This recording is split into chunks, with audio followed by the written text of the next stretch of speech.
Hello guys, स्वागत है आपका आप ही के अपने channel B R Uday classes पे। दोस्तों, आज के इस वीडियो के अंदर हम लोग क्लास 10 सोशल साइंस यानी कि एसएसटी के 20 ऑब्जेक्टिव क्वेश्चन का एक छोटा सा टेस्ट करेंगे।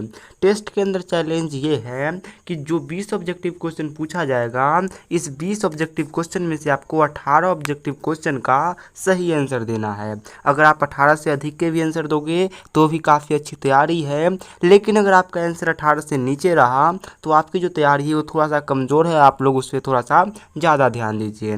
तो चलिए अब आज की इस क्लास को शुरू करते हैं।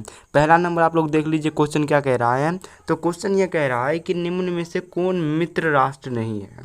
तो देखिए, आप सभी जानते हो कि वर्ल्ड वार 1 यानी कि विश्व युद्ध 1 हुआ था, तो उसमें दो बना था, एक हुआ था मित्र राष्ट्र और एक हुआ था धुरी राष्ट्र। तो इन चारों में अगर देखें तो फ्रांस भी मित्र राष्ट्र है, ब्रिटेन भी मित्र राष्ट्र है और रूस भी मित्र राष्ट्र है, लेकिन जो जर्मनी है ये मित्र राष्ट्र नहीं है। तो इसका क्या हो जाएगा, इसका हो जाएगा option number B right answer. अगला क्वेश्चन कह रहा है कि दल बदल कानून किस पे लागू होता है। तो काफ़ी अच्छा क्वेश्चन है, ठीक है, और आप लोग भी अपना जवाब दीजिए। और आप लोग को पता होना चाहिए कि एक दल बदल कानून है और ये कानून किस पे लागू होता है, तो सांसदों पर और विधायकों पर भी होता है। तो इसका क्या हो जाएगा, इसका हो जाएगा ए राइट आंसर। आप लोग अपना जवाब लगातार देते रहिए। तीसरा नंबर क्वेश्चन ये कह रहा है कि जालियांवाला बाग हत्याकांड कब हुआ था। देखिए, पहला बात तो ये क्वेश्चन डेट वाला है, तो डेट वाला क्वेश्चन इंपॉर्टेंट होता है। और दूसरी बात ये कि ये इंडिया से यानी कि भारत से संबंधित क्वेश्चन है, तो भारत वाला क्वेश्चन तो इंपॉर्टेंट होगा ही होगा, आप सभी जानते हो। तो याद रखिएगा कि जालियांवाला बाग हत्याकांड जो है ये कब हुआ था, 13 अप्रैल 1919 को हुआ था। कब हुआ था, 13 अप्रैल 1919 को हुआ था। अगला क्वेश्चन देखिए, अगला क्वेश्चन कह रहा है कि सबसे कीमती संसाधन कौन होता है। काफ़ी अच्छा क्वेश्चन है, ठीक है, एग्जाम के अंदर पूछा है और आगे भी पूछेगा, ये गारंटी है। तो आप सभी लोग को पता होना चाहिए कि सबसे कीमती संसाधन क्या होता है। तो जो खनिज होता है ये सबसे कीमती होता है, तो इसका क्या हो जाएगा, सी राइट आंसर हो जाएगा। आप लोग अपना जवाब भी लगातार देते रहिए। 5 नंबर क्वेश्चन कह रहा है कि लिच्छवी गणतंत्र बिहार के किस जिले में अवस्थित है। तो देखिए, लिच्छवी गणतंत्र क्या है, तो गणतंत्र मतलब तो आप लोग समझते ही होंगे। तो ये जो लिच्छवी गणतंत्र है ये पूरे दुनिया का पहला गणतंत्र है और ये कहीं और नहीं बल्कि बिहार के वैशाली जिला में है, और यही मेरा घर है वैशाली जिला में। तो इसका क्या हो जाएगा, इसका हो जाएगा सी राइट आंसर। अगला क्वेश्चन कह रहा है कि अप्रैल थीसिस किसकी रचना है। काफ़ी महत्वपूर्ण क्वेश्चन है और ये चैप्टर 2 के हिस्ट्री से। तो आप सभी को पता होना चाहिए कि अप्रैल थीसिस किसकी रचना है।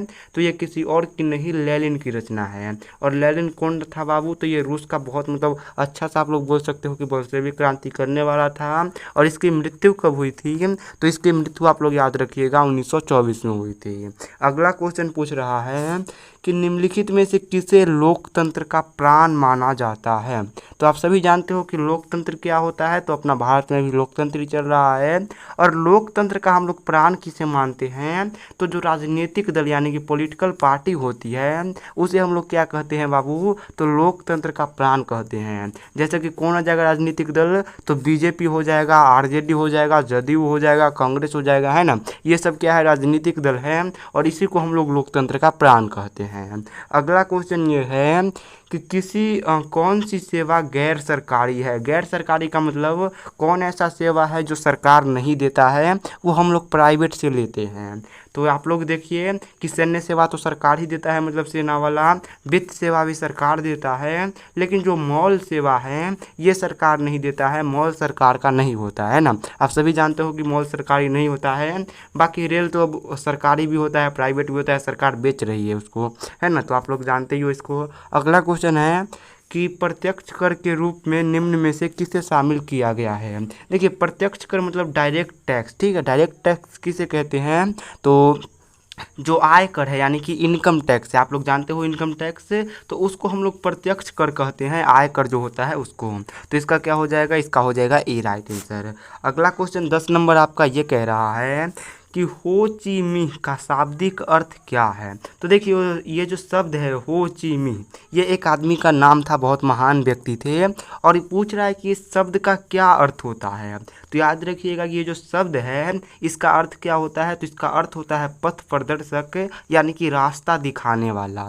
ठीक है, अगला क्वेश्चन ये है कि किसने कहा था संसाधन होते नहीं बनते हैं। काफ़ी महत्वपूर्ण क्वेश्चन है और आप सभी लोग याद रखिएगा कि जिमरमैन ने क्या कहा था, तो जिमरमैन ने कहा था कि संसाधन होते नहीं बनते हैं। ठीक है, अगला क्वेश्चन देखिए, अगला क्वेश्चन कह रहा है 12 नंबर कि अम, कि भारत की सबसे लंबी नहर कौन है। काफ़ी अच्छा क्वेश्चन है और आप सभी को पता होना चाहिए कि भारत की सबसे लंबी नहर कौन है, तो इंदिरा गांधी नहर है। तो इसका क्या हो जाएगा बाबू, डी राइट आंसर हो जाएगा।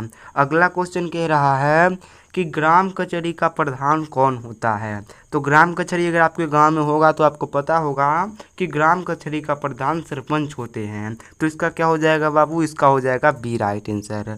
अगला क्वेश्चन कह रहा है कि भारत में 1977 में हुए आम चुनाव में किस पार्टी को बहुमत मिला था।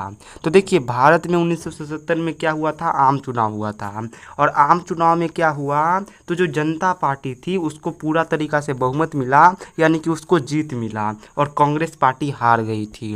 तो इसका क्या हो जाएगा बाबू, इसका हो जाएगा बी राइट आंसर।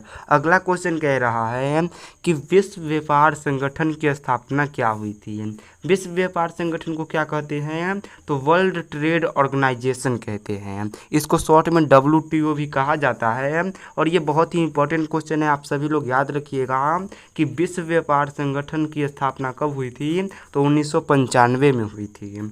अगला क्वेश्चन कह रहा है कि मनरेगा की शुरुआत कहाँ से हुई थी।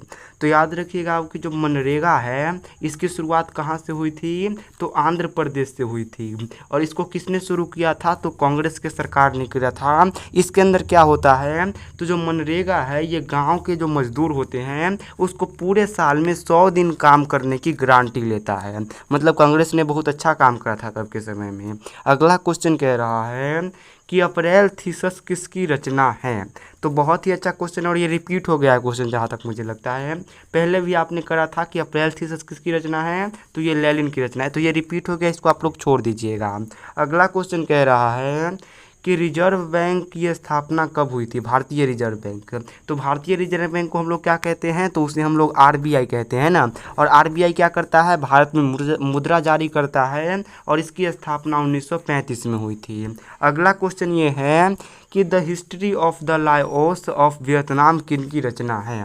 तो history of the loss of Vietnam ये किताब है और ये किन की रचना है, तो याद रखिएगा ये किसी और की नहीं, फान वोई चाउ की रचना है। अगला क्वेश्चन देखिए, अगला क्वेश्चन कह रहा है कि लोकतंत्र जनता का, जनता द्वारा और जनता के लिए शासन है। ऐसा ये जो कथन है ये किसकी, यहाँ पे यह होगा ये न होगा। तो आप लोग याद रखिए कि ये जो लाइन है कि लोकतंत्र जनता का, जनता द्वारा और जनता के लिए शासन है, ये किसने कहा था बाबू, तो आप लोग याद रखिएगा अब्राहम लिंकन ने कहा था। तो इसका क्या हो जाएगा बाबू, इसका हो जाएगा बी राइट आंसर। तो होप कि आपको आज का ये टेस्ट पसंद आया होगा। आपका जितना भी क्वेश्चन सही हुआ है ना आप उसको कमेंट में बताइए, फिर मैं देखता हूँ कि आपका कितना क्वेश्चन सही हुआ। तो चलिए, और हाँ लाइक वगैरह भी कर दीजिएगा। तो चलिए अब आज के इस वीडियो को यहीं पे एंड करते हैं।